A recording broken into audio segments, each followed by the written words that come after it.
Donc je suis heureux d'accueillir Vincent Vauchel, qui est chargé de mission, chargé de projet, chef de projet mission maladies rares à la DGES, donc au ministère, et qui connaît parfaitement bien le sujet et qui a beaucoup donné cette dernière année, notamment pour la campagne de relabellisation. Et j'ai eu le plaisir de travailler de concert en visio ou en présentiel, et c'est vraiment là aussi, j'ai parlé de l'industrie, mais bon, le Gaulois, je ne sais pas s'il est réfractaire au changement, mais il est souvent rebelle et râleur. On n'a pas assez d'argent, ça va pas, rien ne fonctionne.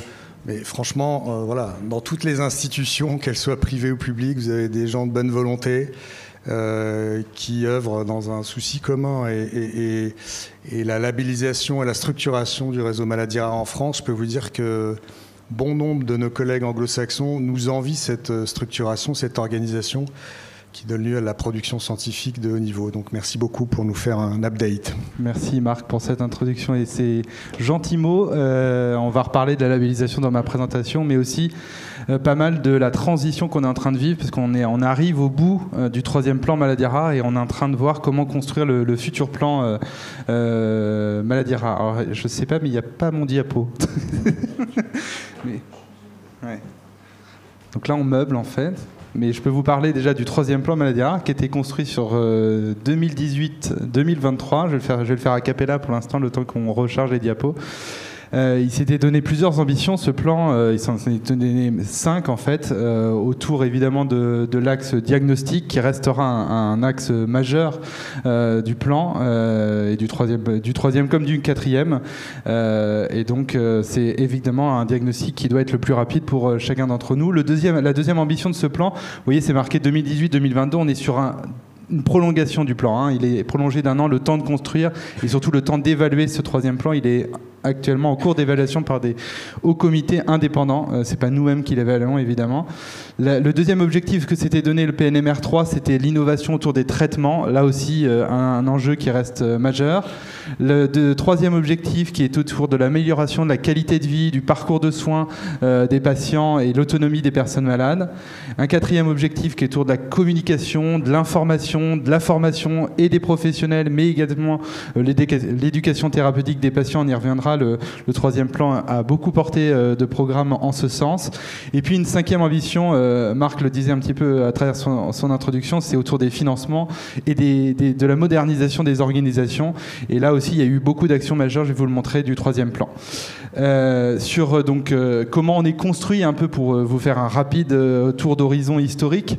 Le premier plan, il était surtout autour en fait de l'axe en fait d'orientation, donc la constitution du réseau maladies rares via les centres de référence maladies rares et les centres de compétences. Le 2e plan a été beaucoup autour de la constitution des filières nationales, donc les 23 filières de santé maladies rares dont Marie. Et le 3e plan a été, pas que, mais évidemment beaucoup autour du partage et du partage de la donnée. Et il y a eu la Banque nationale de données maladies rares qui a pris toute son ampleur, et vous voyez qu'on a un socle assez fort. J'évoquais, et l'association de personnes malades le disait, les PNDS, les programmes nationaux de diagnostic et de soins.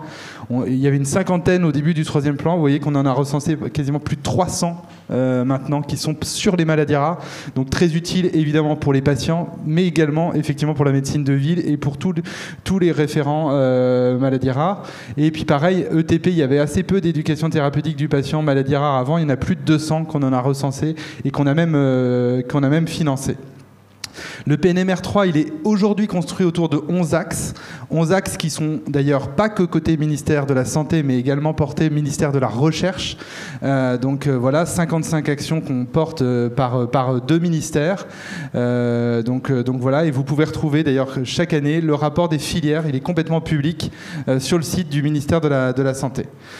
Alors là, c'est une petite dédicace à Régis, il n'est pas là, mais ça c'est un peu copyright Régis, puisqu'il présente souvent, à ceux qui ne sont pas forcément connaisseurs, vous êtes connaisseurs du réseau maladies rares, mais en forme de poupée russe ou de poupée gigogne. Je ne sais pas si les poupées russes sont encore à la mode, c'est pour ça qu'on a mis le petit drapeau ukrainien quand même, parce qu'on les associe d'ailleurs dans les ERN. On avait une réunion cette semaine avec les ERN, et bien on associe ici l'Ukraine très concrètement dans les ERN.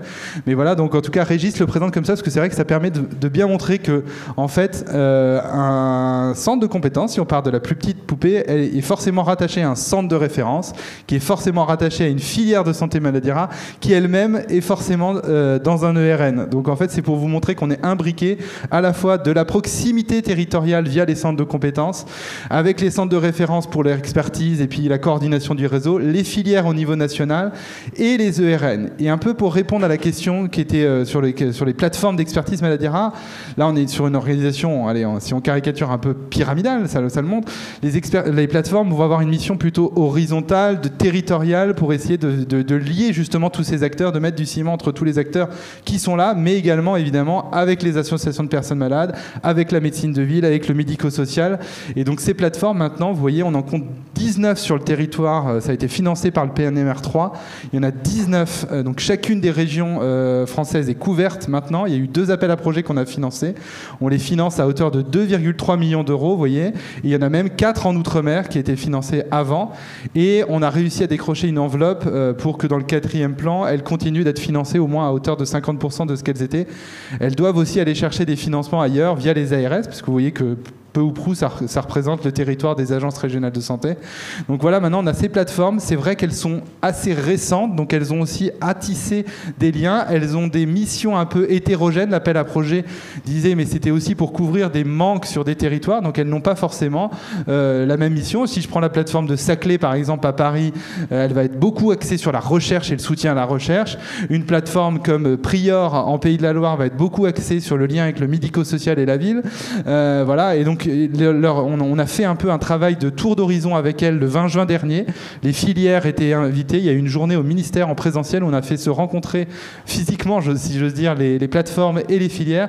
Et donc ça permet de mettre en synergie des filières qui maintenant ont une antériorité et une mission très nationale, alors que les plateformes ont une mission plus territoriale et régionale. Donc c'est vraiment là où elles sont complémentaires et évidemment doivent travailler ensemble. Le 3e plan, il était financé, vous voyez, là on le met quand même, c'est important, et Marc le disait, on a quand même un plan en France, on a cette chance d'avoir entre guillemets, des missions d'intérêt général, c'est-à-dire du financement qui arrive dans les hôpitaux dédiés. Il y avait 147 millions au tout début du plan en 2018, on finit le plan et on est assez fiers avec un plan plus important encore, 175 millions.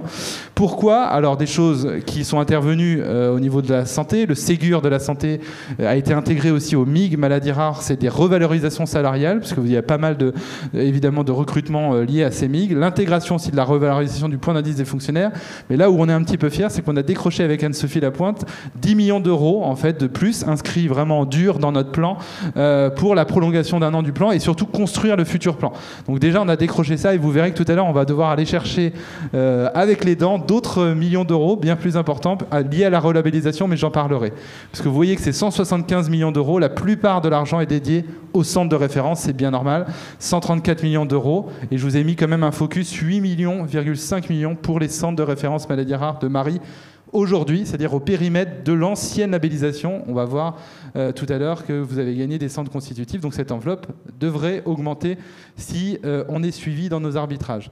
La filière, 14 millions pour toutes les filières, 700 000 euros pour la filière Marie. Donc vous voyez, ça vous donne un peu l'ampleur aussi de l'argent qu'on met pour la filière nationale. Et puis, la dernière brique du plan, eh bien, il y a les plateformes que j'évoquais tout à l'heure, la base de données, les BNDMR, l'Observatoire des traitements, l'Observatoire du diagnostic, et enfin, une MIG dédiée en fait aux appels à projets, PNDS, ETP, formation, ERN aussi. Je crois qu'on est l'un des seuls pays à donner de l'argent à nos ERN qui sont coordonnés en France.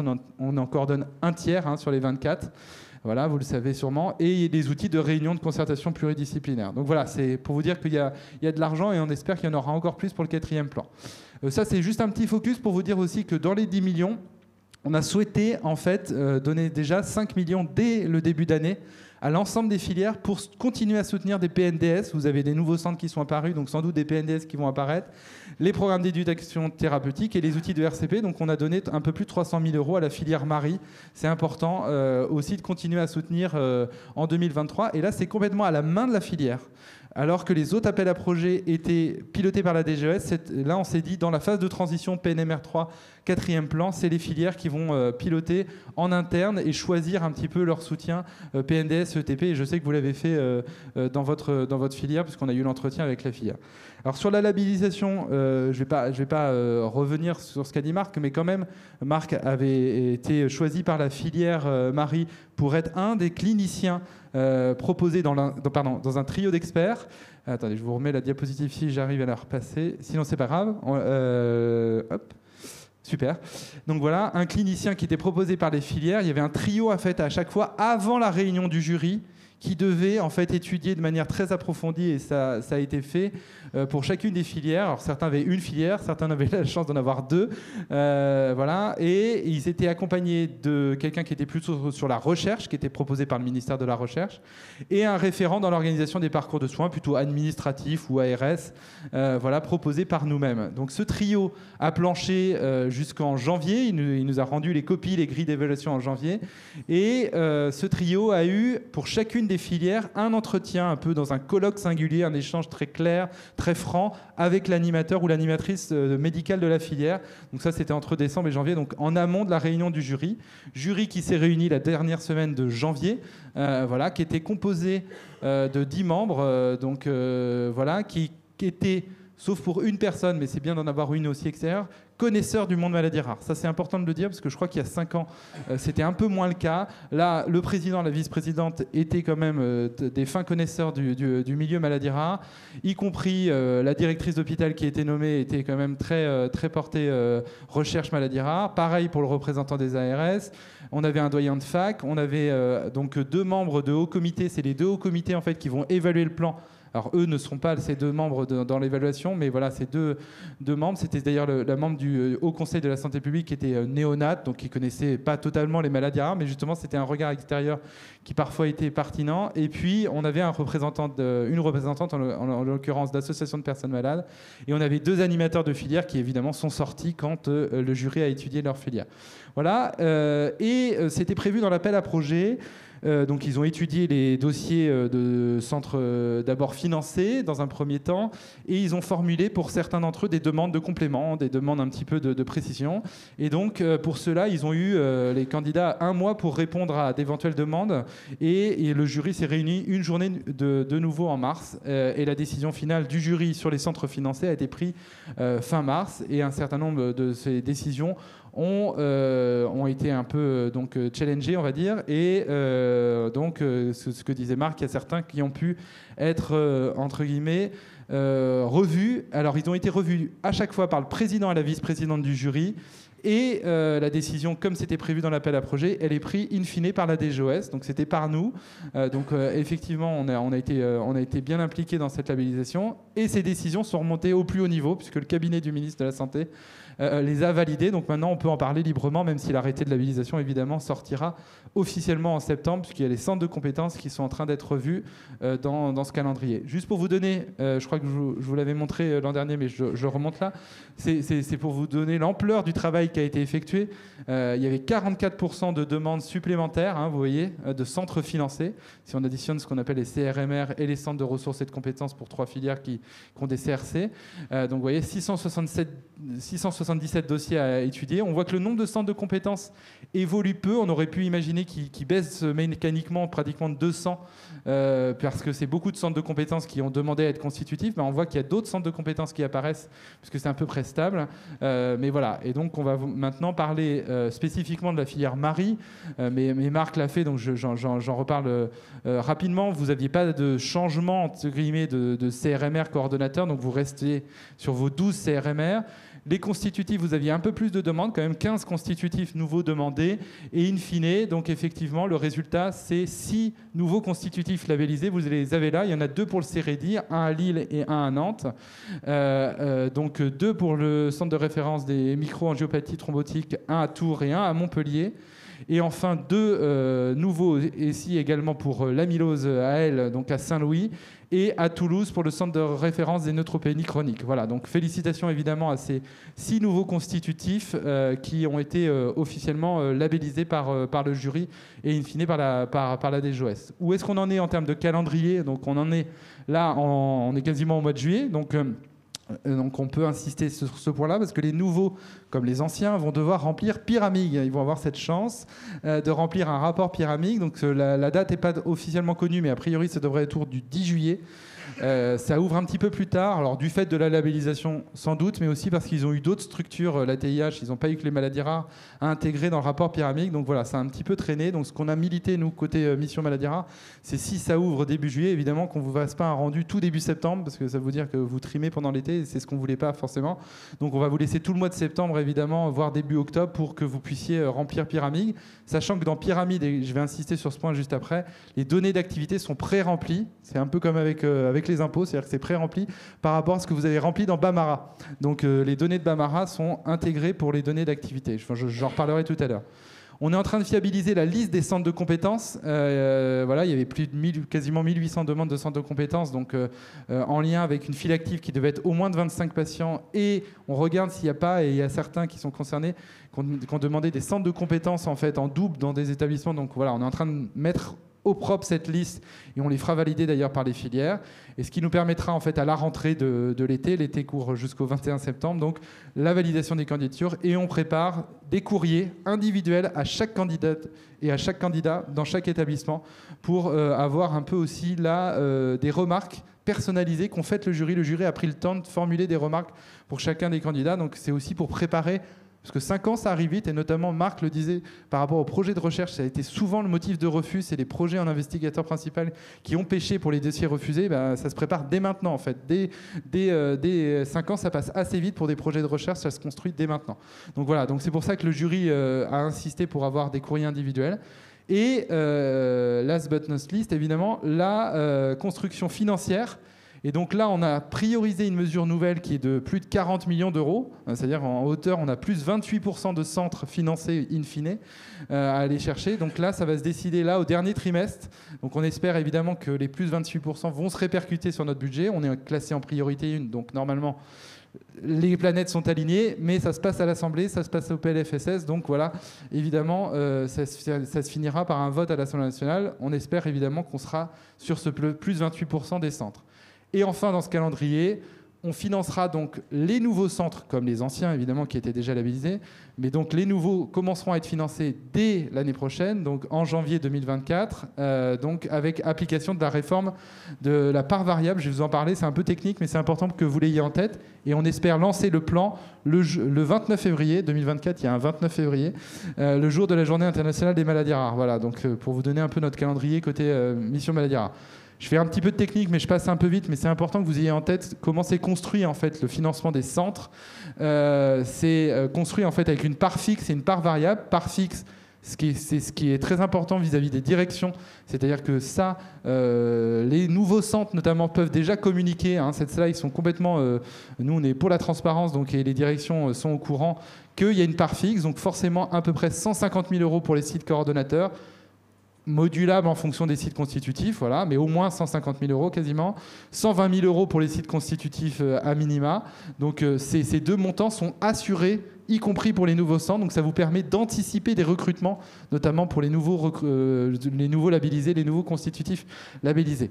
Ce qui est moins visible à l'heure actuelle, c'est le montant de la part variable, parce que ça va dépendre de ce que je vous disais avant, c'est l'arbitrage sur le PLFSS. Mais il est construit en fait en lien avec votre activité, en lien avec votre activité de soins, de recherche avec les points SIGAPS, là c'est du déclaratif, et en lien avec les réunions de concertation pluridisciplinaire. Ce qui va changer, je vous disais qu'il va y avoir une réforme. Alors ce qui ne change pas, parce que depuis 2 ans, c'est Bamara. Alors attention, point de vigilance sur Marie, à bien remplir Bamara. On a vu quelques données qui étaient parfois partiellement remplies. Donc comme c'est les données de Bamara qui font foi, un point de vigilance évidemment, et vous les aurez pour ceux qui sont concernés. Mais attention à bien remplir, parce que parfois, si c'est ces données qui font foi, donc ça peut faire un différentiel important, et parfois c'est l'équivalent d'un poste d'un arc. Voilà, s'il y a la part variable qui tombe pas. Et on va le construire sur 2 années. C'est-à-dire qu'il va y avoir 2 campagnes, c'est-à-dire qu'on va prendre pour les anciens 2 campagnes pyramides, donc c'est-à-dire 2021 et celle-ci, 2022, les données d'activité. Et ceux qui n'étaient pas dans pyramide, donc les 6 nouveaux notamment, eh bien on prendra pour 2021 les données qui ont été remplies dans le dossier de labellisation, et en 2022, comme les autres, les données de pyramide. Voilà. Mais c'est important juste que vous l'ayez en tête pour les nouveaux, qu'on va puiser aussi dans ce que vous aviez rempli dans vos dossiers de labellisation. Pourquoi on le construit sur 2 ans? C'était une demande du groupe de travail pyramide de donner de la visibilité. C'est-à-dire que la MIG va être la même sur 2 ans. Donc ça permet aussi pour les recrutements et pour les directions d'avoir une visibilité sur 2 ans. Ils savent qu'ils ont exactement le même montant sur 2 ans. Et c'est important, évidemment, de donner cette visibilité-là.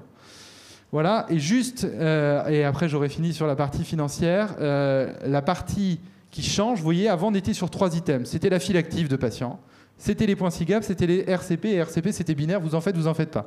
On a voulu améliorer ça, était un peu plus qualitatif, donc vous voyez que dans ce qui va compter en 2024, il y a la file active toujours, mais il y a aussi le volume de consultation, les séjours en hospitalisation, complète ou hospitalisation de jour, et les avis d'experts, peu, mais quand même, on a voulu les valoriser sur les avis d'experts qui vous prennent du temps. Donc ça, tout ça, c'est remonté de Bamara. Après, les autres parties sont déclaratives. Les points SIGAPS, alors c'est là aussi technique, mais pour ceux qui vont avoir à remplir, on a été plusieurs, et d'ailleurs le courrier des filières était en ce sens. Les SIGAPS, il y a eu une réforme aussi des SIGAPS, c'est-à-dire que vous pouvez les comptabiliser de 2 façons, soit le compte de présence, soit le compte fractionnaire.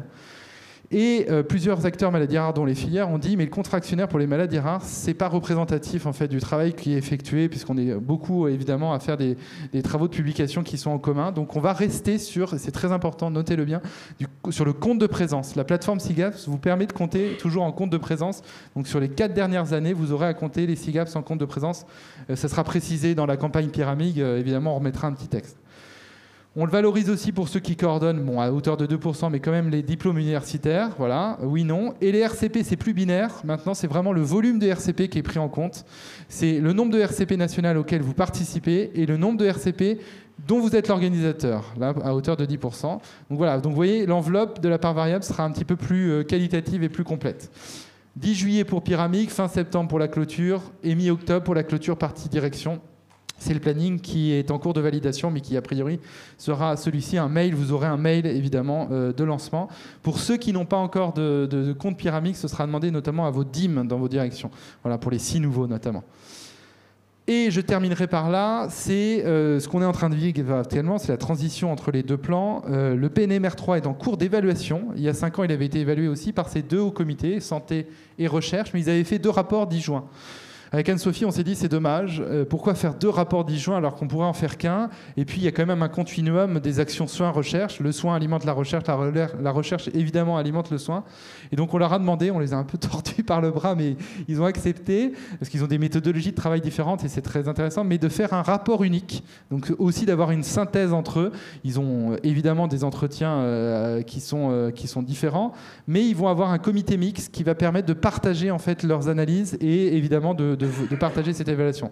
Donc ils doivent nous rendre un rapport qui est assez complet, vraiment sur le PNMR3, qui va du diagnostic aux actions sur la recherche, les réalisations françaises au niveau européen, et il y en a un certain nombre évidemment sur les ERN, l'Orphanet, l'European Joint Programme, les actions conjointes, on en porte une notamment sur les ERN, la gouvernance du plan et le pilotage des actions avec les filières, avec les plateformes, enfin tout ce qu'on évoque évidemment, les CRMR et le déploiement de la Banque nationale de données maladies rares, et puis tous les axes qui doivent être améliorés, et il y en a un certain nombre, et ça va nous permettre d'alimenter la construction du 4e plan maladies rares.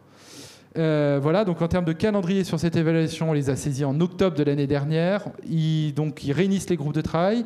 Ils vont nous remettre, ça n'apparaît pas là, mais mi-septembre, un premier, côté DGOS, DGRI, ministère de la Recherche aussi, un premier overview de leur travail pour voir comment ils ont avancé. Voilà, donc on les suit de près. Ils doivent nous remettre à la fin de l'année leur rapport. Et évidemment, ça va alimenter la construction et le lancement du plan. Et c'est là, par laquelle, c'est ma dernière diapositive, mais c'est très important, c'est là où on en est actuellement. Dans quelques jours maintenant, il va y avoir un communiqué de presse des ministères de la Santé et de la Recherche qui va sortir, qui va annoncer 2 personnes qualifiées qui vont piloter les travaux du 4e plan maladie rare. Je ne peux pas encore vous donner en scoop leur nom, mais voilà, c'est un homme et une femme. Un homme plutôt recherche et une femme plutôt côté soins. 2 professeurs qui sont très investis sur les maladies rares et qui sont donc identifiés de notre côté, mais qui sont en cours de nomination, de validation côté cabinet soins et cabinet recherche. Mais ce sera eux. Voilà. Et ils vont avoir la charge de piloter des groupes de travail et de nommer des personnes maintenant. Et ils travaillent déjà pour identifier des personnes qui vont être binômes, pareil, soins recherche sur l'ensemble des 4 groupes de travail qu'ils ont identifiés. Un premier groupe qui est autour du parcours de vie, puisque c'est pas que le parcours de soins, c'est bien le parcours de vie, donc l'articulation avec la ville, l'articulation même avec le domicile presque, avec les acteurs du médico-social. Donc voilà un axe d'amélioration. J'ai participé dernièrement à une journée sur la transition aussi enfant-adulte et aussi adulte vieillissement, puisque avec les thérapies qui arrivent et puis avec l'amélioration de la prise en charge, eh bien, on a de plus en plus de transitions qui se font, y compris dans le vieillissement. Donc voilà, donc une transition tout au long du parcours et dans pas que du côté sanitaire évidemment. Et puis la dissémination de notre politique au niveau européen. Donc vous voyez, c'est à la fois proximité et européen. Deuxième groupe de travail, il va être autour de l'axe diagnostic, avec la poursuite des travaux sur l'Observatoire du diagnostic des maladies rares. Un enjeu, mais vous en reparlerez, je crois, cet après-midi, sur le plan France Médecine Génomique. Voilà, ce plan est venu évidemment en interaction avec les actions du plan. Et puis les laboratoires de biologie médicale en lien avec les cliniciens pour les validations fonctionnelles. Toutes les actions et l'extension du dépistage néonatal qui est en cours, axe majeur évidemment, et notamment en France, et la phétopathologie aussi, puisqu'il y a un centre qui n'a pas été financé et identifié comme labellisé, mais il y a un axe sur la phétopathe qui est évidemment majeur. Sur le 3e groupe de travail, c'est l'accès au traitement et aux innovations, sans doute, et la personne, notamment recherche, est très axée traitement et innovation, donc elle suivra de près, évidemment, les groupes de travail sur ce sujet-là. Il y a un observatoire et un set de données minimales traitement qui va voir le jour, donc là, c'est très important. La collecte de données en vie réelle pour les accès précoces et compassionnels. Et puis tout ce qu'on appelle l'accès à l'innovation, donc en lien avec l'AIS, l'Agence de l'innovation en santé, et l'Alliance France Bioproduction. Et enfin, on s'est posé la question de savoir si on faisait un groupe de travail données de santé. Et en fait, les 2 personnes qualifiées ont dit oui, ok, ça innerve évidemment les 3 autres groupes de travail, mais il nous faut, avec le nombre de cohortes, de registres maladies rares et la BNDMR, un groupe de travail dédié, données de santé et aussi biobanques, c'est-à-dire comment on s'articule avec les biobanques qui sont dans vos établissements, ou comment on renforce cet axe. Donc évidemment, ça reste un enjeu majeur, et au niveau français, mais au niveau européen, pour des maladies notamment ultra rares, d'avoir accès à la donnée au niveau européen. Donc voilà, on espère que ça va être très soutenu le travail, parce qu'entre septembre et janvier, ces groupes de travail vont se réunir, on va avoir une phase de rédaction du plan, et le lancement, vous avez eu 29 février 2024, donc ça arrive très vite, ça va être soutenu, mais ça va être passionnant, et on compte évidemment sur les filières, sur les associations et sur les centres pour y contribuer. Merci.